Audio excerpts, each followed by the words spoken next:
আমি doctor AQM Mahbubullah Jashori আপনাদের সকলকে জানাই সালাম। রবের শান্তির রাজ্যে যত অশান্তি সৃষ্টিকারী রয়েছে তাদের থেকে আল্লাহ তাআলার কাছে আশ্রয় চাই। আমাদেরকে মনে রাখতে হবে আল্লাহ তাআলাকে মেনে চলা এবং আল্লাহ তাআলার বার্তাবাহক রাসূলকে মেনে চলা একই জিনিস, এ দুটি আলাদা নয়। আল্লাহ তাআলার কালাম কোরআনের আয়াত দিয়ে চলমান রাসূল যখন উপদেশ দেন তখন সেই আয়াতের অনুসরণ করাই হচ্ছে রাসূলের আনুগত করা, রাসূলকে মেনে চলা। 4 নম্বর সূরা আন-নিসার 80 নম্বর আয়াতে বলা হচ্ছে মান ইউতিইর রাসূলা ফাকাদ আতা আল্লাহ ওয়া মান তাওয়াল্লা ফামা আরসালনাকা আলাইহিম হাফিযা। যে কেউ বিশেষ বার্তাবাহক রাসূলের অনুসরণ করেছে সেই তো আল্লাহ তাআলার অনুসরণ করলো। যদি কেউ অবাধ্য হয় তাহলে তোমাকে তো আর তাদের জন্য রক্ষক হিসেবে পাঠায়নি। মনে রাখবেন, পৃথিবীতে কোনো রাসূলকে আল্লাহ তাআলা কারোর রক্ষক হিসেবে পাঠাননি। 50 নম্বর সূরা কফের 45 নম্বর আয়াত মতে চলমান রাসূল কোরআন দিয়ে উপদেশ দিবেন। নাহনু আলামু বিমা ইয়াকুলুনা ওয়া মা আনতা আলাইহিম বিজাব্বার ফাযাক্কির বিল কুরআনি মান ইয়াখাফু ওয়াঈদ।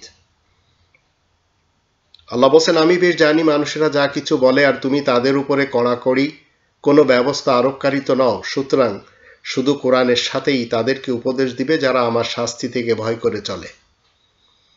তো চলমান রাসূল কোরআনের সাথে উপদেশ দিবেন, এছাড়া আর কিছু না। 4 নম্বর সূরা আন-নিসার 59 নম্বর আয়াতে বলা হচ্ছে আল্লাহ ও আল্লাহর রাসূল এবং তোমাদের মধ্যে যারা ব্যবস্থাপক রয়েছে উলিল আমর, তাদের অনুসরণ করতে হবে। ইয়া আইয়ুহাল্লাযীনা আমানু আতিউল্লাহ ওয়া আতিউর রাসূল ওয়া উলিল আমরি মিনকুম ফাইন তানাযাতুম ফি শাইইন ফারুদ্দুহু ইলাল্লাহি ওয়ার রাসূলি ইন কুনতুম তু'মিনুনা বিল্লাহি ওয়াল ইয়াউমিল আখির যালিকা খায়রুন ওয়া আহসানু তা'ওয়িলা। তোমরা যারা ঈমান এনেছো শোনো, সবাই তোমরা আল্লাহ তাআলার অনুগত হও আর বিশেষ বার্তাবাহক রাসূলের অনুগত হও। আর তোমাদের মধ্যে যারা উলিল আমর তথা ব্যবস্থাপক রয়েছে তাদেরও। যদি তোমরা কোনো বিষয়ে বিতর্কে লিপ্ত হও তাহলে সে বিষয় আল্লাহ তাআলার এবং আল্লাহ তাআলার বিশেষ বার্তাবাহক রাসূলের দিকে উপস্থাপিত করবে। যদি তোমরা সত্যই আল্লাহ তাআলার উপরে আর আখিরাতের দিন সম্পর্কে আস্থাবান হয়ে থাকো তাহলে এই কাজ তো খুবই ভালো, এর পরিণামও যে চমৎকার হবে। কোনোভাবে আপনি আমি চলমান রাসূলকে ছেড়ে অন্য কোনো ব্যক্তির পিছনে যেতে পারবো না যে কোরআন ছাড়া সুর দিয়ে আবল তাবল কিস্সা কাহিনী করে শোনাবে এবং আমাদের মতবাদ নষ্ট করবে, এমনদের পিছনে যেতে পারবো না। এরা সবাই তাগুত। তো কোরআনের বিধান ছাড়া অন্য কোনো মানবরচিত আইন কানুনের কাছে যাওয়া যাবে না, বিচার ফয়সালার জন্য যাওয়া যাবে না, হোক সেটি গণতন্ত্রের, রাজতন্ত্রের, সমাজতন্ত্রের কিংবা মোল্লাতন্ত্রের। 4 নম্বর সূরা আন-নিসা 60 নম্বর আয়াতে বলা হচ্ছে আলাম তারা ইলাল্লাযীনা ইয়াযউমুনা আন্নাহুম আমানু বিমা উনজিলা ইলাইকা ওয়া মা উনজিলা মিন ক্বাবলিক ইউরিদুনা আন ইয়াতাহাকামু ইলা তাগুত ওয়া ক্বাদ উমিরু আন ইয়াকফুরু বিহি ওয়া ইউরিদু শাইতানু আন ইউদিল্লাহুম দালালান বাঈদা। তুমি কি তাদেরকে দেখোনি যারা দাবি করছে তোমার কাছে যা নাজিল হয়েছে আর তোমার আগে থেকে যা নাজিল হয়ে আসছে এসবে তারা আস্থাবান, অথচ তারা নিজেদের সমস্যা দিয়ে নিয়ে যায় তাগুতের কোরআন বিরোধী আইনের কাছে সমাধানের জন্য। কিন্তু তা যে অমান্য করার জন্যই কোরআন দ্বারা হুকুম দেওয়া হয়েছে, আসলে শয়তান নিজ চাহিদা মতে ওদেরকে বিভ্রান্ত করে দূরেই সরিয়ে নিয়ে যাবে। তো মানুষের সমস্যার সমাধানের জন্য একটি কিতাব আল্লাহ নাজিল করেছেন। 4 নম্বর সূরা আন-নিসা এর 105 নম্বর আয়াতকে আসুন একটু লক্ষ্য করি। ইন্না আনজালনা ইলাইকাল কিতাবা বিল হক লিতাহকুমা বাইনান নাসি বিমা আরাকাল্লাহ ওয়া লা তাকুল লিল খায়িনিনা খাসিমা। অবশ্যই তোমার কাছে লিখিত আল কিতাব আমি তো সঠিকভাবে নাজিল করেছি যেন তুমি লোকদের মধ্যে ঠিক সেই অনুসারে মীমাংসা করে দিতে পারো। আল্লাহ যা কিছু তোমাকে বলে দিয়েছেন তুমি বিশ্বাসঘাতকদের পক্ষ নিয়ে তর্ক করবে না। আর প্রত্যেকটি মানুষের মাতৃভাষায় আল্লাহ রাসূল পাঠান। 14 নম্বর সূরা ইব্রাহিমের 4 নম্বর আয়াতে বলা হচ্ছে ওমা আরসালনা মির রাসূলিন ইল্লা বিলিসানি কওমি লিয়ুবাইয়িনা লাহুম। তো আল্লাহ তাআলা নিজের আয়াত বয়ানের জন্য প্রত্যেকটি মানুষের ভাষায় রাসূল পাঠিয়ে থাকেন, যেন বিস্তারিতভাবে বুঝিয়ে দিতে সক্ষম হয়। এখন আপনি আমি যদি আল্লাহ তাআলাকে ভালোবাসতে চাই, তাহলে চলমান রাসূলের অনুসরণ করতে হবে। আয়াত যে ডেলিভারি দিবেন তিনি, সেই আয়াতকে মেনে চলতে হবে। 3 নম্বর সূরা আলে ইমরানের 31, 32 এবং 132 আমরা দেখে নিতে পারি। কুল ইন কুনতুম তুহিব্বুনাল্লাহ ফাত্তাবিউনি ইউহিব্বুকুমুল্লাহ ওয়া ইয়াগফির লাকুম যুনুবাকুম আল্লাহু গফুরুর রহিম। তুমি বলে দাও, তোমরা যদি আল্লাহকে ভালোবাসতে চাও তাহলে আমাকে অনুসরণ করো, তবেই তো আল্লাহ তোমাদেরকে ভালোবাসবেন এবং তোমাদের দোষ ত্রুটি মাফ করবেন। আর আল্লাহ বড়ই ক্ষমাশীল ও দয়াময়।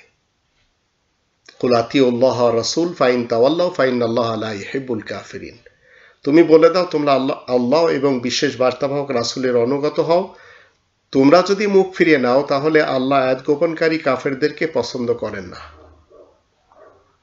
ওয়াতিউল্লাহ ওয়া রাসূল লাআল্লাকুম তুরহামুন। আর তোমরা আল্লাহ তাআলার অনুগত হও আর বিশেষ বার্তাবাহক রাসূলের অনুগত হও, যেন তোমাদের উপরে মেহেরবানি করা যায়। আপনাকে এই পৃথিবীর জীবনে 5টি সত্তাকে মেনে চলতে হবে: রাসূল, নবী, সত্যবাদী সিদ্দিক, প্রত্যক্ষ সাক্ষ্যদাতা শহীদ এবং সালেহ। 4 নম্বর সূরা নিসার 69 নম্বর আয়াতে বলা হচ্ছে, ওমাই ইউতিইল্লাহ ওয়া রাসূলা ফাউলাইকা মাআল্লাযীনা আনআমাল্লাহু আলাইহিম মিনান নাবিয়্যিনা ওয়াস সিদ্দিকিনা ওয়াশ শুহাদা'i ওয়াস সালিহিন ওয়া হাসুনা উলাইকা রাফিকা।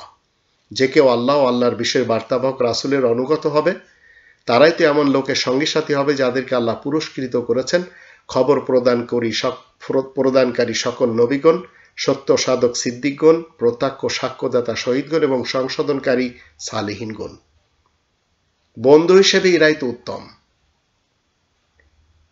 5 নম্বর সূরা আল মাইদার 92 নম্বর আয়াতে বলা হচ্ছে, ওয়াতিউল্লাহ ওয়া আতিউর রাসূলা ওয়াহযারু। আর তোমরা সবাই আল্লাহ তাআলার অনুসরণ করো এবং বিশেষ বার্তাবাহক রাসূল যে তার অনুসরণ করো, আর নিজ রবের আযাব থেকে ভয় করে চলো। ফাইন তাওয়াল্লাইতুম ফাআলামু আন্নামা আলা রাসূলিনাল বালাগুল মুবিন।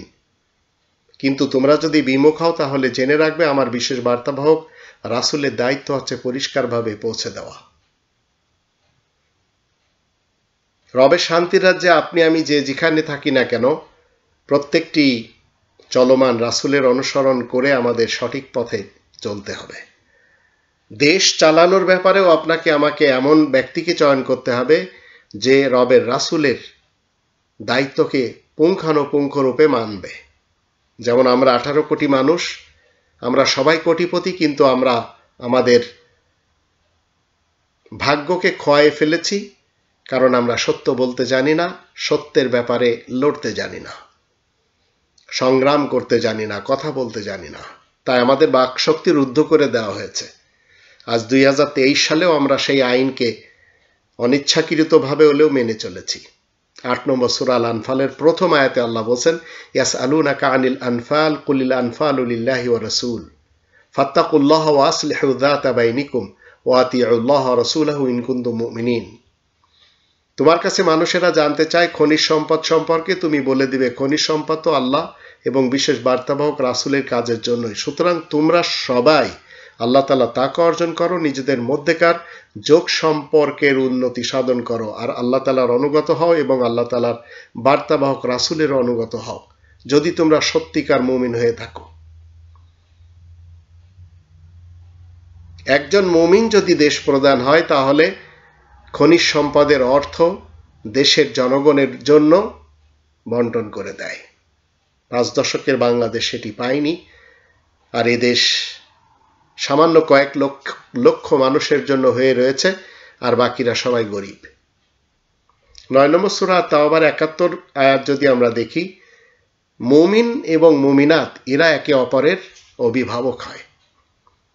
ওয়াল মুমিনুনা ওয়াল মুমিনাতু বা'দুহুম আউলিয়াউ বা'দ, আর মুমিন পুরুষ ও মুমিনা নারী পরস্পর একে অন্যের অভিভাবক।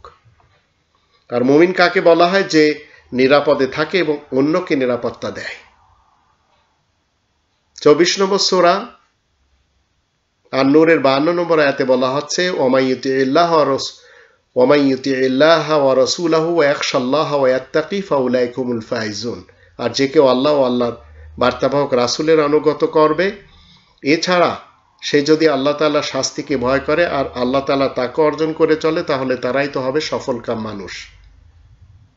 তো আজ আমরা হাসিনা খালেদাকে ভয় পেয়ে জীবন কাটিয়ে দিলাম, কারণ এদেশের রক্ষকরা সব যারা বিএনপি মার্কা মুসলমান, তাদের যুগ আসলে আতঙ্কে থাকতে হয়, আর আওয়ামী লীগ মার্কা মুসলমান তাদের যুগে আজ আমাদের আতঙ্কে থাকতে হচ্ছে। তো আপনাকে আমাকে আল্লাহ এবং আল্লাহর রাসূলের বিধিবিধান মেনে চলতে হবে। শুধু বিশেষ একজনকে মেনে চলবেন, আপনি কাফের হবেন। কোরআনের 47 সূরা মুহাম্মাদে 33 নম্বর আয়াতে আল্লাহ বলছেন, ইয়া আইয়ুহাল্লাযীনা আমানু আতিউল্লাহ ওয়া আতিউর রাসূলা ওয়া লা তুবতিলু আমালাকুম, তোমরা যারা ঈমান এনেছো শোনো, সবাই তোমরা আল্লাহ তাআলার অনুগত হও আর বিশেষ বার্তাবাহক রাসূলের অনুগত হও, আর তোমরা নিজেদের কাজকর্ম মোটেই বরবাদ করো না। এখন আপনি আমি যদি আল্লাহ এবং আল্লাহর রাসূলের মাঝে, বিশেষ করে শিক্ষার মাঝে তারতম্য করি, তাহলে আল্লাহ তাআলার পক্ষ থেকে ঘোষণা দেওয়া হচ্ছে যে যারা এই কাজগুলি করবে তারা সবাই হবে কাফের। ইন্নাল্লাযীনা ইয়াকফুরুনা বিল্লাহি ওয়া রুসুলি ওয়া ইউরিদুনা ইউফারিকু বাইনাল্লাহি ওয়া রুসুলি ওয়া ইয়াকুলুনা নু'মিনু বিবা'দি ওয়া নাকফুরু বিবা'দ ওয়া ইউরিদুনা ইয়াত্তাখিযু বাইনা যালিকা সাবিলা উলাইকা হুমুল কাফিরুনা হাক্কান। 4 নম্বর সূরা আন-নিসার 150-151 আমরা যদি পড়ে নিই, তো সেখানে বলা হচ্ছে আল্লাহ এবং আল্লাহর বার্তাবাহক রাসূল যারা রয়েছেন, এদের শিক্ষা এক, এদের শিক্ষাতে তারতম্য করে যদি কেউ বলে আমরা কাউকে মেনে চলবো, কাউকে অমান্য করব, আল্লাহ বলেন ইরাই প্রকৃতপক্ষে কাফের। কিছু লোক আছে যারা বলে রাসূল পাঠালে আমরা আয়াতের অনুসরণ করতাম, তো মূলত রাসূল তো চলমান। 28 নম্বর সূরা আল কসাসের 47 আয়াতে বলা হচ্ছে ওয়ালাউলা আন তুসিবাহুম মুসিবাতুম বিমা কদ্দামাত আইদিহিম ফায়াকুলু রব্বানা লাউলা আরসালতা ইলাইনা রাসূলান ফানাত্তাবিআ আয়াতিকা ওয়া নাকুনা মিনাল মুমিনিন। মনে রাখবেন, মুমিন হওয়ার জন্য আপনাকে আমাকে কি করতে হবে? আর যদি মানুষেরা নিজেদের কাজকর্মের জন্য যা তাদের হাত দুটো আগাম পাঠিয়েছে, কোনো বিপদ আপদ এসে যায়, তখন তারা বলতে থাকবে হে আমাদের রব, আপনি কেন আমাদের কাছে কোনো বার্তাবাহক রাসূল পাঠাননি যাতে আমরা আপনার আয়াত সময়ের অনুসরণ করতে সক্ষম হতাম আর আমরা সবাই বিশ্বাসী হতে পারতাম। আর 20 নম্বর সূরা তাহা এর 134 আয়াতেও একই কথা বলা হচ্ছে। আর আমি যদি ওদেরকে এর আগেই কোনো আযাব দিয়ে নির্মূল করে ফেলতাম, তাহলে ওরা অবশ্যই বলতো হে আমাদের রব, আপনি এর আগে কেন আমাদের কাছে কোনো বার্তাবাহক রাসূল পাঠালেন না যাতে আমরা আপনার আয়াত মেনে চলতাম অপদস্থ ও বিপর্যস্ত হওয়ার আগেই। তো একজন রাসূলের কাজ কি? শুধু আয়াত ডেলিভারি দেওয়া। 5 নম্বর সূরা আল মায়েদা 67 নম্বর আয়াত মতে ইয়া আইয়ুহার রাসূল বাল্লিগ মা উনজিলা ইলাইকা মির রাব্বিক, হে রাসূল, তোমার রবের তরফ থেকে তোমার কাছে যা নাজিল হয় শুধু তাই তুমি জনগণের কাছে তাবলীগ করো। একজন রাসূল কখনো জানে না তার নিজের সাথে কি ব্যবহার করা হবে আর অন্যান্যদের সাথে কি ব্যবহার করা হবে, কারণ রাসূলও আয়াত মেনে চলেন। 46 নম্বর সূরা আল আহকাফের 9 নম্বর আয়াতে বলা হচ্ছে কুল মা কুনতু বিদআম মিনার রুসুল ওয়া মা আদরি মা ইউফআলু বি ওয়ালা বিকুম ইন আত্তাবিউ ইল্লা মা ইউহা ইলাইয়া ওয়া মা আনা ইল্লা নাযীরুম মুবিন।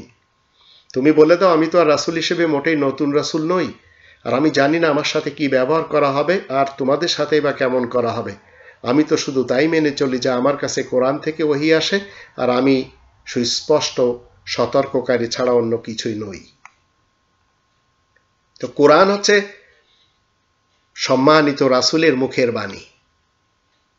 69 নম্বর সূরা আল হাক্কার 40 নম্বর আয়াত এবং 81 নম্বর সূরা তাকবীরের 19 নম্বর আয়াত একই কথা বলে, ইন্নাহু লাকাউলু রাসূলিন কারীম। তো আল্লাহ তাআলার কালাম কোরআন রাসূল তিলাওয়াত করে মানুষকে যখন শোনাবেন, রাসূল যখন কোরআন পড়বেন তখন তা কওলে রাসূল তথা রাসূলের মুখের বাণী হয়ে যায়।